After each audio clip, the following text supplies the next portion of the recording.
안녕하세요, 서대리입니다. 개인연금과 개인형 IRP, 퇴직연금 DC와 같은 연금 투자에 관심 많은 구독자님들과 함께 이야기해보면 좋을 기사가 있어서 이번 영상에서 소개하고자 합니다. 바로 연금 투자. 기사에서는 IRP 중심으로 연령별 수익률 현황과 이번 영상의 핵심인 연금 수익률 상위 1% 능력자들의 투자 종목과 투자 방법에 대한 이야기입니다. 기사 내용을 토대로 서대리의 생각도 정리해봤는데요. 연금 투자를 어떻게 해야 할지 고민이라면, 특히 올해부터 연금 투자를 계획하시는 분들이라면 이번 영상을 끝까지 시청해주세요. 참고로 해당 기사는 영상 더보기란에 링크를 남겨놓도록 하겠습니다. 해당 기사의 자료는 총 62,769명의 미래에셋, 개인형 IRP 계좌를 보유한 고객들의 2021년 수익률을 기준으로 작성됐다고 하는데요. 우선 작년 수익률부터 빠르게 살펴보면 모든 연령층의 2021년 수익률이 전부 5%가 넘었다고 합니다. 특히 인상적인 부분은 일반적인 통계와 다르게 20대, 30대들의 수익률이 가장 높다는 점인데요. 성별로 비교해봐도 남성의 IRP 수익률이 여성보다 높다고 합니다. 일반적인 통계 자료로 보면 젊을수록, 그리고 여성보다 남성이 더 공격적인 종목을 선호하고 잦은 매매를 하기 때문에 수익률이 떨어지는 경향이 있는데요. 2021년 일반 계좌 수익률 현황만 봐도 이런 현상을 쉽게 확인할 수 있습니다. 또한 아무거나 사도 올랐던 2020년 역시 우먼 버핏이라는 말이 나올 정도로 남성보다는 여성 투자자의 수익률이 높았습니다. 그리고 젊을수록 수익률이 떨어지는 경향도 쉽게 확인할 수 있죠. 그런데 노후 대비용인 IRP 계좌에서는 반대의 상황이 펼쳐지고 있습니다. 그 이유가 무엇일까요? 기사에서는 젊은 투자자들이 미국 시장에 집중 투자했기 때문이라고 합니다. 실제로 30대의 ETF 보유 종목 상위 5개 중 4개가 미국 ETF라고 합니다. 1등이 나스닥 ETF고 2등이 S&P 500 ETF죠. 40대와 50대도 나스닥 ETF 투자가 1등이긴 했지만 계좌 내 비중이 30대보다 낮다 보니 수익률 차이가 발생했다는 것이 기사의 설명입니다. 여기서 서대리의 생각을 추가하자면 연금 계좌의 특성이 한몫하지 않았나 싶습니다. 일단 연금 계좌에서는 레버리지 ETF나 변동성이 큰 중소형 성장주 등 젊은 투자자들이 선호하는 종목들을 매수할 수 없게 되어 있습니다. 그러다 보니 그 중에서 가장 공격적인 투자 종목인 나스닥 ETF나 2차전지, 전기차 ETF에 집중 투자하게 된 것 아닐까 생각합니다. 거기다가 연금 계좌 특성상 계좌 자체를 잘 안 보게 됩니다. 일반 계좌에서는 재밌는 투자를 할 수 있고 출금도 자유롭게 가능한 데 비해 연금 계좌는 그렇지 않기 때문이죠. 거기다가 20대, 30대에게는 연금이라는 단어 자체가 당장 크게 와닿지 않는다는 점도 한 가지 요인입니다. 그래서 기본적으로 세액공제 혜택을 위해 입금 및 투자하고 잊어버린 케이스가 제 주변에도 제법 많습니다. 그리고 시간이 지나서 항상 듣는 얘기가 연금 계좌 수익률이 제일 좋네, 일반 계좌도 미국 ETF만 사고 그냥 둘까봐 라는 후회 섞인 말들입니다. 이런 여러가지 이유들로 인해 잦은 매매 없이 장기 투자가 되면서 높은 수익률을 기록한 것이 아닐까 싶습니다. 참고로 20대, 30대 ETF 투자 순위 3위가 안전자산으로 인정되는 코덱스 TRF3070이라고 합니다. IRP 계좌와 퇴직연금 DC형 계좌 모두 TRF3070을 직접 투자하고 있으며 자주 소개한 입장에서 나름의 뿌듯함이 생기는 통계 자료네요. 연령별 IRP 수익률 자료에 또 하나 인상 깊은 숫자는 바로 IRP 가입자 수입니다.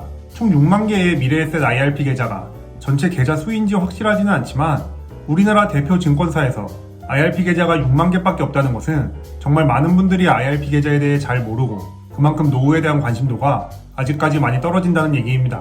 우리나라의 노인 빈곤율이 OECD 1위인데도 말이죠. 개인적으로 연금은 노후 생활을 시작하기 몇 년 전에 준비하는 것보다 20대, 30대부터 조금씩이라도 시간에 투자하면서 쌓아가는 것이라 생각합니다. 워런 버핏의 자산 대부분이 60세 이후에 완성됐다는 이야기처럼 복리의 마법을 제대로 체감하기 위해서는 결국 긴 시간이 필요하기 때문에 한 살이라도 어렸을 때부터 시작하는 것이 유리하기 때문이죠. 11살부터 주식 투자를 시작한 투자 레전드 워런 버핏의 가장 큰 후회가 5살이나 7살 때 주식 투자를 하지 않은 것이라고 합니다. 이 관점에서 보면 20대, 30대 IRP 고객 수는 너무 적은 것 같습니다. 한 달에 5만원씩만 투자해도 30년 후에는 죽을 때까지 매달 45만원씩 받을 수 있는 연금 계좌로 만들 수 있는 만큼 구독자님들 주변에 아직 연금저축펀드나 개인형 IRP의 존재 자체를 모르고 있는 분들이 계시다면 꼭 알려주시기 바랍니다. 그럼 이제는 2021년 연금계좌 수익률 상위 1% 투자자들은 어떤 자산에 투자했는지도 살펴보겠습니다. 참고로 투자 수익률 상위 1%의 기준은 32.44%라고 하는데요. 서대리의 경우 2021년 IRP 수익률이 30.25%로 아쉽게 상위 1%에는 들지 못했습니다만 연말에 납입한 200만원 때문에 수익률이 감소한 것이 원인이라고 자기 합리화를 하고 있습니다. 작년 상위 1% 연금 투자자들의 핵심 보유 종목도 크게 다르지 않습니다. 기본적으로 보유 종목 상위 5개 중 4개가 미국 ETF이기 때문이죠. 일단 1등은 누구나 예상할 수 있듯이 미국 핵심 기술주에 투자할 수 있는 타이거 미국 나스닥 100입니다. 2등은 작년에 핫했던 중국 전기차 ETF, 3등은 시장지수인 타이거 미국 S&P 500, 4등은 미국 원유 생산 기업 ETF, 5등은 자산운용사만 다른 나스닥 ETF입니다. 2등과 4등이 일반적인 시장지수 ETF가 아니지만 미국 대표 시장지수 ETF가 메인인 것을 알 수 있습니다. 그렇다면 이 타이밍에 이런 의문이 들 수 있습니다. 보유 종목 2등과 4등 ETF를 투자해서 수익률 상위 1%가 된 것 아닌가 하는 의문 말이죠. 물론 맞는 말입니다. 두 개의 ETF 모두 작년에 엄청난 수익률을 기록했기 때문이죠. 하지만 한 가지 눈여겨봐야 할 사실이 있습니다. 바로 S&P 500과 나스닥 ETF의 수익률도 작년에만 거의 40%에 육박한다는 점입니다. 즉, 심플하게 연초에 S&P 500과 나스닥 ETF만 사놓고 잊고 있었어도 상위 1% 투자자가 될 수 있었던 것입니다. 물론 글로벌 경제 트렌드 분석을 통해 올해는 중국 전기차가 잘 나갈 것이다, 인플레이션으로 유가가 폭등할 것이니 원유 생산 기업들에 투자해야겠다 와 같은 결론을 얻고 실제 투자로 이어져 좋은 수익률을 기록할 수도 있습니다. 이처럼 돈의 흐름을 캐치하는 감각이 뛰어난 분들이 분명 존재하고 서대리는 이런 분들을 투자 실력이 좋다고 표현하죠. 하지만 문제는 그 실력을 갖고 있는 사람이 너무나도 극소수라는 점입니다. 거기다가 전문가라고 하는 수많은 사람들의 예측도 자주 틀린다는 것을 잘 알고 있죠. 또한 이제는 시장 상황이 너무 빨리 그리고 자주 바뀌기 때문에 조금만 투자 방향을 잘못 잡아도 벌었던 수익을 다 토해내야 할 수도 있는 곳이 주식시장입니다. 작년에 그렇게나 잘 나가던 차이나 전기차 ETF의 올해 수익률이 마이너스 17% 정도 떨어졌고 2020년 최고의 ETF라 칭송받던 아크는 현재 나락으로 갔기 때문이죠. 실제로 연도별 섹터 수익률을 살펴보면 그 순위가 매번 바뀌는 것을 알 수 있습니다. 회사 일로도 정신이 없는데 이런 흐름까지 따라잡으면서 투자하기 힘들기 때문에 서대리는 심플하게 S&P 500과 나스닥 ETF 위주로 투자하는 것입니다. 그리고 역사적으로 증명됐듯이 중간만 가도 상위 1%가 될 수 있으니까요. 이번 기사의 핵심은 하나 더 있습니다. 상위 1% 투자자들은 계좌의 70% 정도를 ETF로 투자한다는 사실입니다. 그리고 ETF의 상당수가 S&P 500과 나스닥 ETF일 것이고요. 실제로 서대리는 다양한 콘텐츠들을 통해 투자를 한다면, 특히 연금처럼 장기 투자를 해야 한다면 펀드보다는 시장지수 ETF에 투자하는 것이 유리하다고 항상 이야기했습니다. 수익률과 비용 두 가지 측면에서 모두 ETF가 유리하다고 생각하기 때문이죠. 우선 수익률 얘기부터 하자면 월가에서 억대 연봉을 받는 펀드 매니저들이 운영하는 펀드의 1년 수익률이 같은 기간 S&P 500을 이길 확률은 42%밖에 안 됩니다.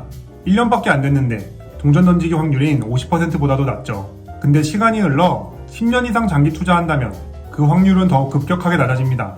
10년 동안 S&P 500을 이기는 펀드는 18%도 안 남게 되죠. 즉, 최소 10년에서 20년 이상 투자하는 연금계좌라면 시장지수 ETF에 투자하는 것이 가장 확률 높은 선택지입니다.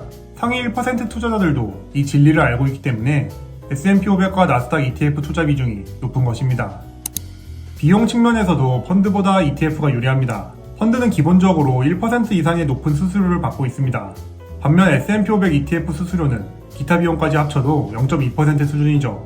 1% 정도밖에 차이 안 나는데 그렇게 문제가 되나요? 라고 하실 수 있지만 장기 투자에 있어서 운용보수의 영향은 실로 엄청납니다. 자료처럼 0.9%의 수수료 차이가 30년 후에는 엄청난 수익률 격차를 만들기 때문이죠. 1억이라는 돈을 수수료 1.2%짜리 펀드와 0.2%짜리 ETF에 각각 투자한다고 가정해 보겠습니다. 운 좋게 둘의 수익률이 똑같이 연평균 8.2%가 나왔다면 30년 후 비용을 제외한 두 계좌의 수익금은 어떻게 될까요? 펀드는 연평균 수익률 7%에 해당하는 7억 6천만 원, ETF는 수익률 8%인 10억 원이 됩니다. 수수료 1% 차이가 30년 후에는 2억 4천만 원이 넘는 차이가 되는 것이죠. 즉, 장기간 투자하는 연금계좌라면 수익률이 더 클 확률이 높고 수수료도 훨씬 저렴한 ETF로 투자하는 것이 자본주의에서 더 승리할 확률이 높은 투자 방법이라 생각합니다. 시작부터 이기는 싸움인 것이죠. 그렇기 때문에 상위 1% 투자 고수들도 ETF 투자에 집중하는 것입니다. 지금까지 연금계좌 2021년 상위 1% 투자자들의 종목과 방법을 함께 알아봤습니다. 어떤가요? 특별한 비법이 있었나요? 가장 강력한 시장의 대표 ETF를 매수하고 가만히 두거나 꾸준히 모아가는 것이 전부입니다. 물론 20년, 30년 동안 아무것도 하지 않고 계좌를 발효시키는 것이 쉽지는 않지만 연금 투자 상위 1%로 가는 가장 확률 높은 길이라고 생각합니다. 아마 2021년뿐만 아니라 5년 연금 계좌 상위 1%, 10년 연금 계좌 상위 1%의 투자 종목과 방법을 봐도 전부 동일할 것입니다. 그렇기 때문에 서대리는 지금까지 투자해왔던 것처럼 앞으로도 S&P 500과 나스닥 ETF 중심으로 연금 계좌를 꾸준히 모아갈 계획입니다. 영상을 보시는 구독자님들 모두 성공적인 연금 투자하시길 기원하면서 만 55세 이후 연금 수령할 때는 다 같이 모여 재미있는 노후 생활 이야기를 나눠봤으면 좋겠습니다. 커피는 제가 사겠습니다.